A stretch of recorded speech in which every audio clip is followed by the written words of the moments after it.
I caught my fiancé cheating at a kid's birthday party, so I gave her and her family a surprise they'll never forget.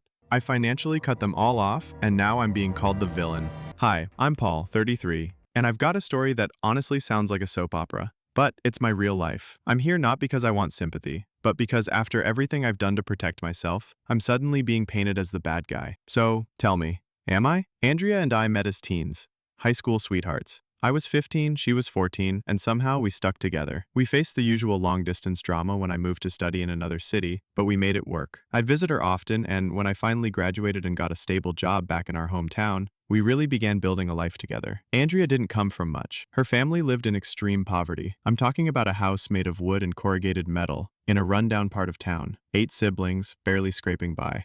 But I never judged her for that. In fact, I was happy to step in and help where I could. I studied IT, landed a great job at a local bank, and soon I was living comfortably. And I wanted her to have that life too. I rented us a large, beautiful ranch-style house from an older family friend, big enough for us to grow into. Andrea used to dream of living in a bigger home, and I made that dream happen. Then one day, she asked me if her parents and 2 younger sisters could move in. Their living conditions had worsened, and I couldn't say no. They were good people, and we had the space. Soon, I was also covering tuition for her sister's private school and medical expenses for her mom. Her other siblings pitched in where they could, but their jobs were inconsistent at best. The economy in our country is no joke. I didn't mind being the one supporting them. I loved Andrea, and this felt like the right thing to do. Then came the day that changed everything. We were invited to her nephew's birthday at a public park. I told her to head there early while I finished up some errands. I showed up 2 hours later, asked one of the kids where Andrea was, and he pointed me toward the park's restrooms. I'll never forget what I saw. As I turned the corner, there she was, wrapped in the arms of another man, kissing him.